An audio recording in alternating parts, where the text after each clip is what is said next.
Tuhan juga membuatku, bahwa Tuhan juga kota bentengku, bahwa Tuhan juga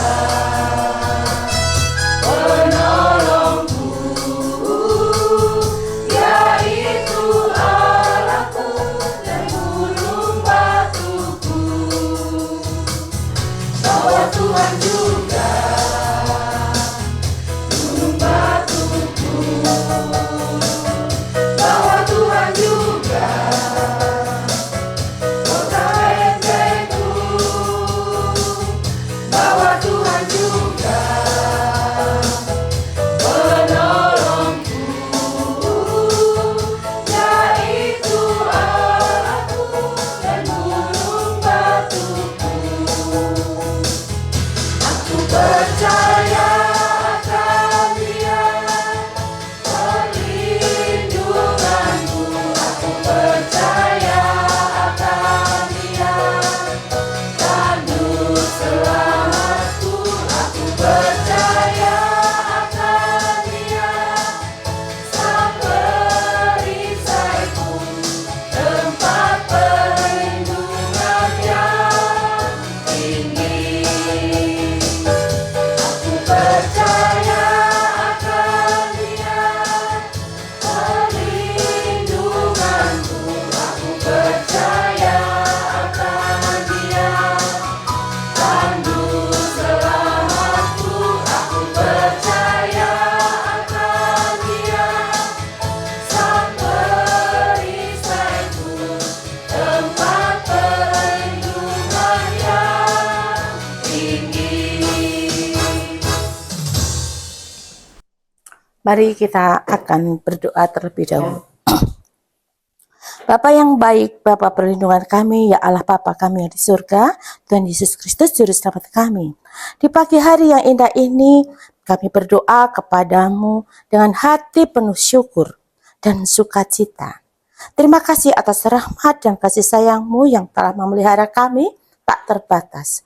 Di pagi yang hari ini, kami bersama-sama jemaat-Mu di GKP Immanuel Kerawang, khususnya wilayah 6 Tuhan, bisa hadir pada pagi hari ini untuk memuji, memuliakan nama-Mu, berdoa bersama di pagi hari yang indah ini.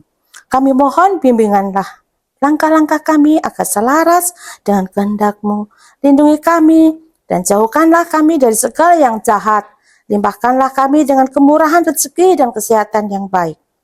Ya Roh Kudus, Engkau adalah penolong kami. Beri kami kekuatan untuk memampukan menghadapi tantangan kesulitan pada hari ini. Kami persembahkan hari ini kepadamu ya Allah. Jadikanlah hari ini kesempatan baik untuk kami untuk bisa berkarya di dalam pekerjaan kerajaan-Mu. Di dalam nama Tuhan Yesus kami mengucap syukur. Haleluya. Amin. Kita akan bersama-sama memuji Tuhan dengan lagu Kusiapkan Hatiku Tuhan.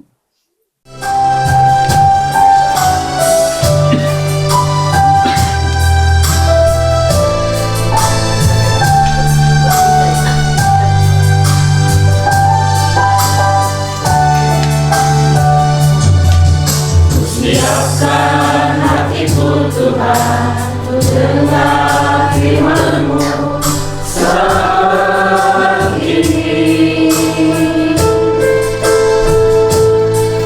Ku sujud menyembah-Mu Tuhan, karuniai aku saat ini. Curahkan urapan-Mu Tuhan bagi jemaat-Mu saat ini.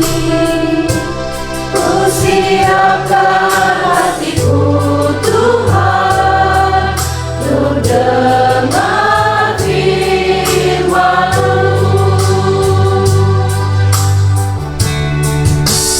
Firman-Mu Tuhan, tiada berubah.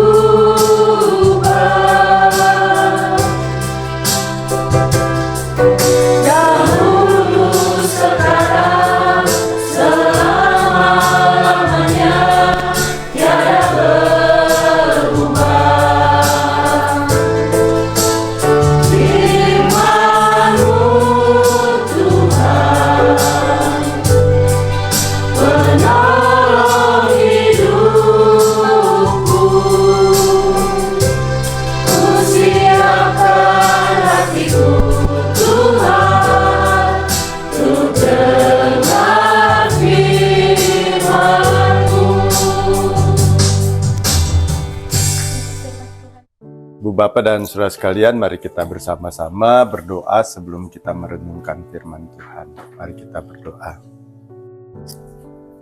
Di pagi ini ya Tuhan, kami datang menghadap hadirat-Mu. Kami ingin mengungkapkan doa-doa kami. Kami ingin mengungkapkan rasa syukur dan terima kasih kami atas pimpinan Tuhan. Dan kami juga ingin mengungkapkan harapan-harapan kami yang kami mohonkan kepada Tuhan.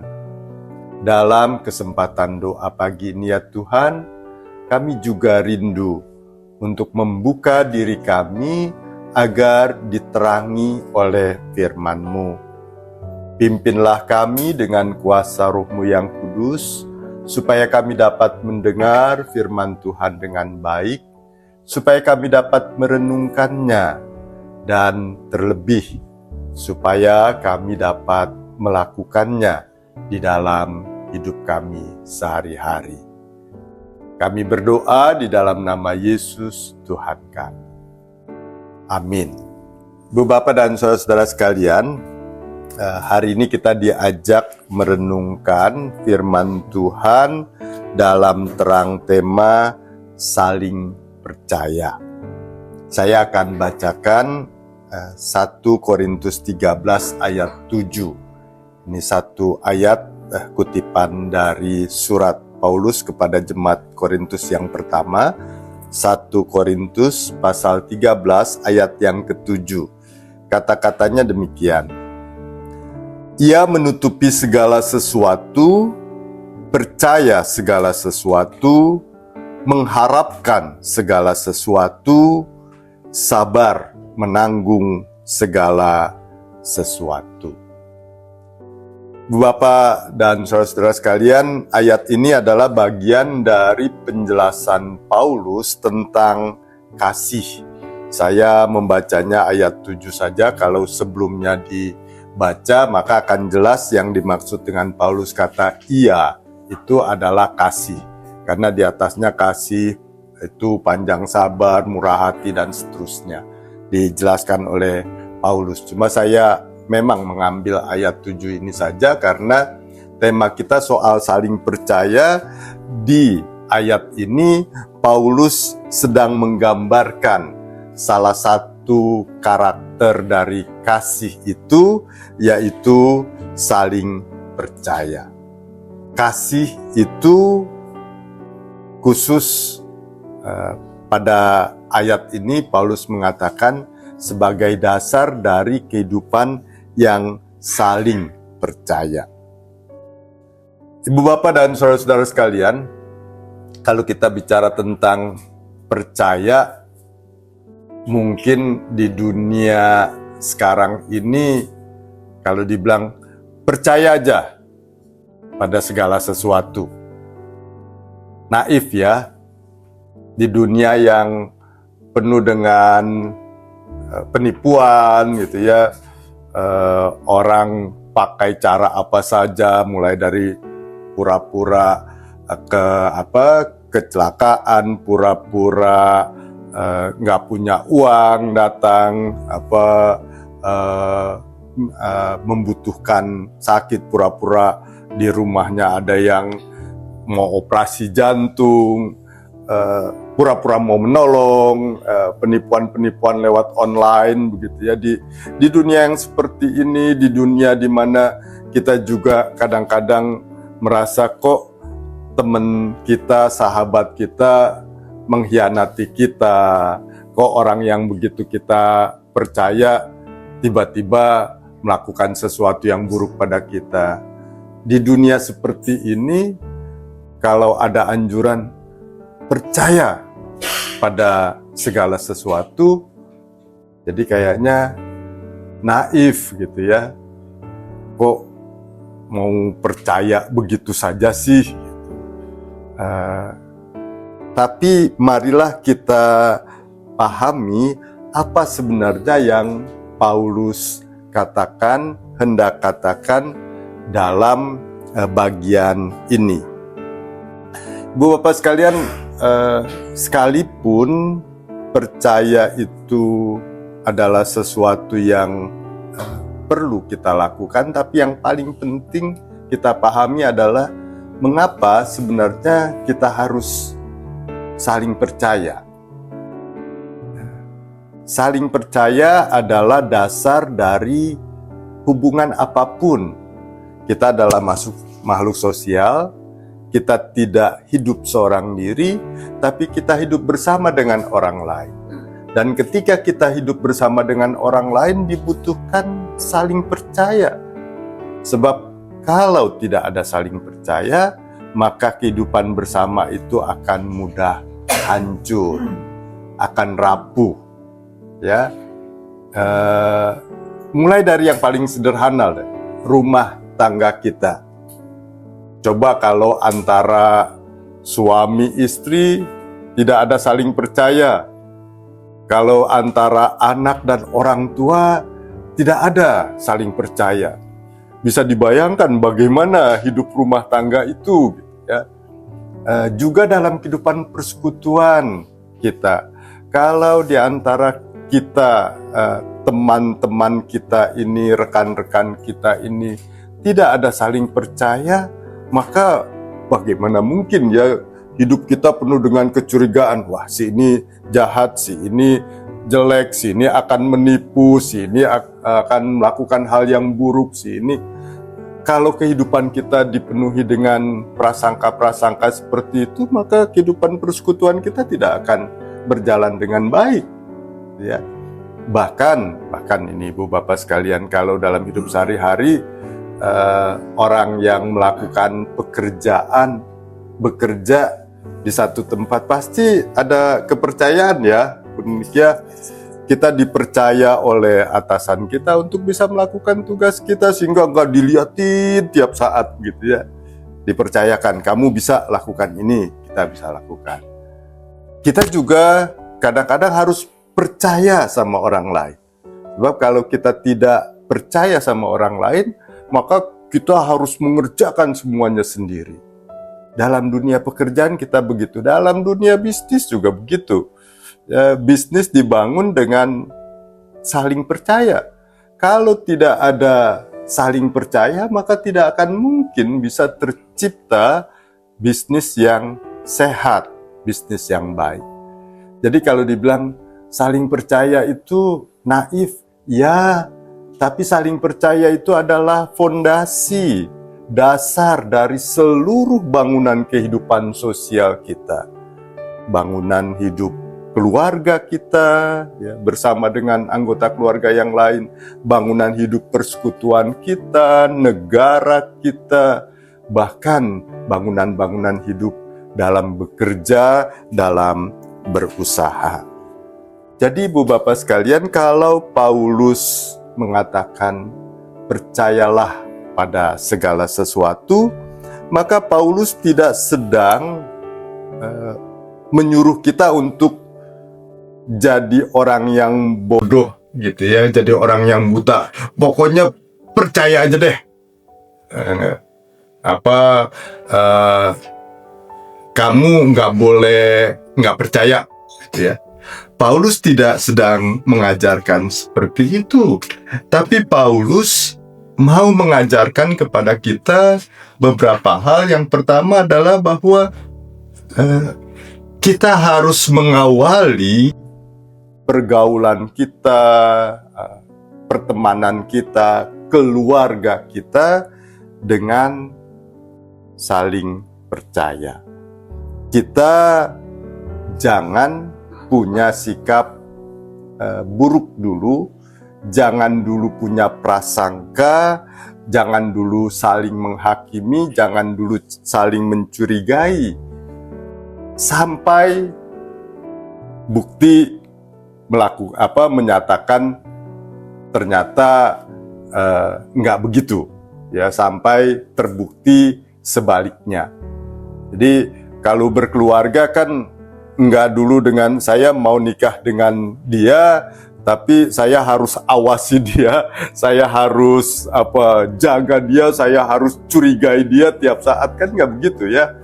Kita mau berkeluarga, awalnya kita percaya. bahwa nanti namanya manusia ternyata kepercayaan kita tidak dipegang, ada keluarga-keluarga yang dihianati, itu soal lain ya. Tapi mengawali kehidupan keluarga harus dengan percaya. Mengawali bisnis mulai dulu dengan percaya bahwa nanti ternyata rekanan bisnis kita berlaku curang, itu soal lain. Tapi kita tidak akan mungkin bisa berbisnis kalau kita tidak mulai dengan percaya. Mengawali segala sesuatu harus dengan itu. Mengawali kehidupan persekutuan pun harus dengan percaya. Yang kedua, Paulus mau mengatakan bahwa kepercayaan itu akan membangun jembatan, bukan membangun tembok, bukan membangun batasan, tapi membuat orang bisa berhubungan dengan yang lain. Kita orang yang berbeda-beda, di keluarga kita dilahirkan di keluarga yang berbeda, punya karakter yang berbeda, dalam persekutuan kita berlatar belakang suku, budaya yang berbeda, dalam masyarakat kita bahkan berbeda juga dengan agama. Di tengah perbedaan-perbedaan itu, maka kita harus mulai berani untuk menghilangkan prasangka-prasangka yang bisa kita membatasi relasi kita. Ya, percaya itu berarti menghilangkan segala prasangka. Orang Batak pasti begini, orang Cina pasti begitu, orang Islam pasti seperti ini. Itu adalah prasangka-prasangka. Nah, kalau kita mulai hidup dengan prasangka-prasangka seperti itu, karena perbedaan-perbedaan yang ada, maka kehidupan bersama kita tidak akan pernah bisa berjalan dengan baik. Keluarga kita pun tidak akan pernah berjalan dengan baik kalau diawali dengan prasangka seperti itu.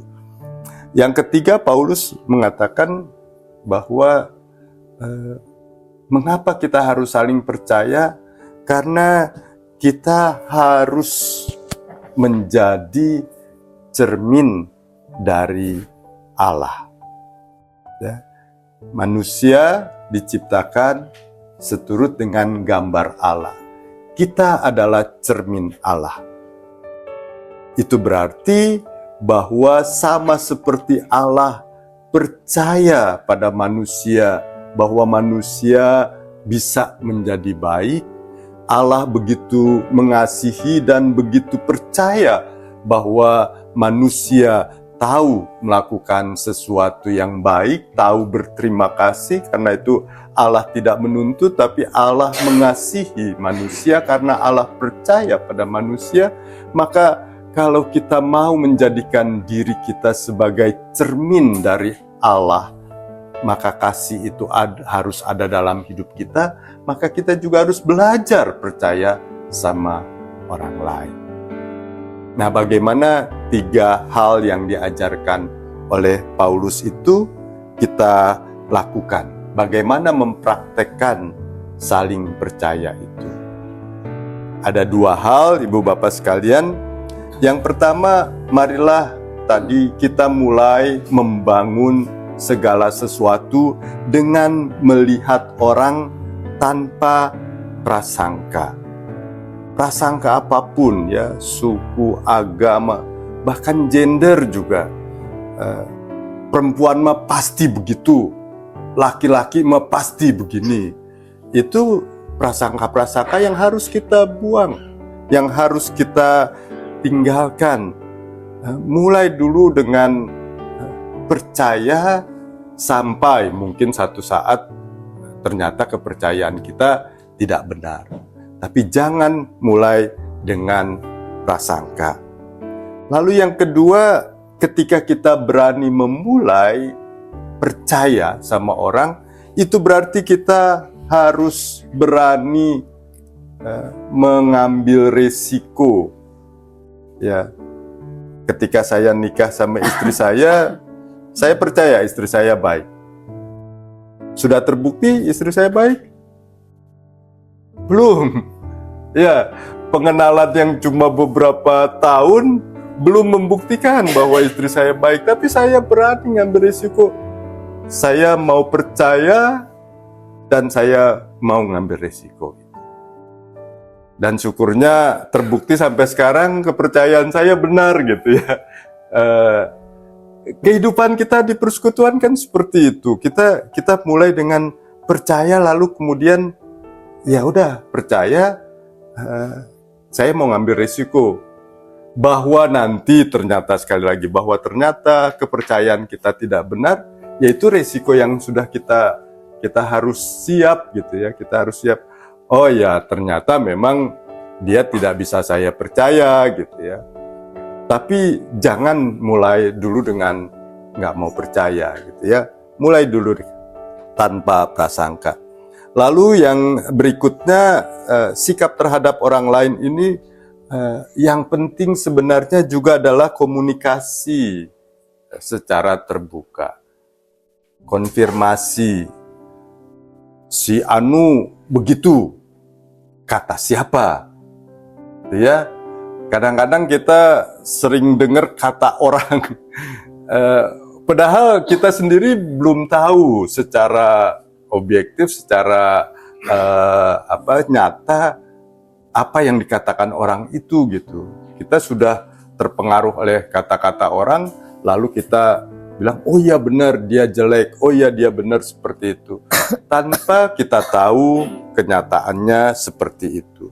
Jadi komunikasi terbuka mungkin menolong kita untuk tanya aja secara langsung gitu, betul nggak dia seperti itu, lihat aja secara langsung, ya buktikan secara langsung, jangan dengerin yang lain. Lalu yang terakhir dalam hubungan dengan orang lain, mungkin kita harus ingat firman Tuhan yang lain, yaitu mau mengampuni gitu ya. Jadi saya percaya nih sama si A, tapi ternyata dia melakukan hal yang buruk buat saya gitu. Kan kita nggak bilang, gua nggak mau percaya dia lagi sampai mati. Kalau seperti itu, ya selesai, kita nggak dalam keluarga gitu ya. Kalau suami kita, istri kita, anak kita melakukan hal yang salah, kita udah kasih kepercayaan anak kita untuk pegang uang, tapi ternyata uangnya diborosin gitu, dipakai, kan nggak langsung bilang, udah sejak saat ini kamu bukan jadi anak saya lagi gitu ya, kan nggak begitu ya. Kita harus belajar untuk mengampuni. Mungkin ada hal-hal tertentu kita coba pelajari, pahami apa yang membuat dia melakukan sesuatu yang buruk gitu ya buat kita. Jadi firman Tuhan untuk mengatakan belajar mengampuni itu adalah bagian dari upaya kita membangun kepercayaan. Itu sikap kita kepada orang lain. Tapi bagaimana juga, ini yang kedua, bagaimana juga kita menjadikan diri kita jadi orang yang bisa dipercaya, ya. Jadi saling percaya itu bagaimana kita percaya pada orang lain tanpa curiga, tanpa prasangka, bahkan belajar mengampuni kalau dia pun misalnya mengecewakan kepercayaan kita. Tapi juga bagaimana menjadikan diri kita ini sebagai orang yang bisa dipercaya, sebagai orang yang jujur, gitu ya, yang terbuka, yang punya integritas, gitu ya bahasa kerennya, yang kata dan perbuatannya menyatu, ya ada keselarasan. Ngomongnya baik tapi perbuatannya buruk, ya gimana orang mau percaya gitu ya. Ngomongnya bagus tapi perbuatannya tidak menunjukkan hal itu, gimana orang mau percaya. Tapi kalau kita punya integritas, apa yang kita katakan itulah yang kita lakukan, apa yang kita katakan itulah yang kita perbuat, maka orang akan percaya kepada kita. Ya, orang percaya pada kita bukan karena apa yang kita katakan, tapi apa yang kita lakukan. konsisten, bisa memegang rahasia, bisa berusaha untuk memegang janji, ya. Kalau hal-hal itu kita kembangkan dalam diri kita, maka kita bisa menjadikan diri kita sebagai pribadi yang bisa dipercaya. Nah, jadi belajar percaya sama orang lain dan bagaimana kita mengembangkan diri kita menjadi pribadi yang bisa dipercaya. Ibu bapak dan saudara sekalian, membangun kepercayaan itu tidak mudah. Ya, perlu waktu yang panjang, bahkan perlu bertahun-tahun. Ya, nggak mungkin kita baru kenal langsung percaya, ya. Tapi saya percaya, oh ternyata kepercayaan saya benar. Saya percaya kenal. Jadi membangun kepercayaan itu perlu waktu yang panjang sekali sampai kita bisa jadikan diri kita sebagai orang yang bisa dipercaya. Tapi merusak kepercayaan itu hanya perlu beberapa detik saja. Ya, menjaga kepercayaan itu usaha yang panjang sekali. Tapi merusak kepercayaan itu cukup sekali aja kita berbohong, cukup sekali saja kita melakukan sesuatu yang buruk, selesai semua kepercayaan orang pada kita. Jadi nggak mudah memang hidup dalam saling percaya itu. Karena itu mari kita selalu datang kepada Tuhan, bilang, Tuhan tolong saya, mampukan saya, supaya saya bisa jadi hidup yang benar, supaya saya bisa percaya sama orang lain, dan supaya saya bisa menjadikan pribadi saya orang yang dipercayai. Amin.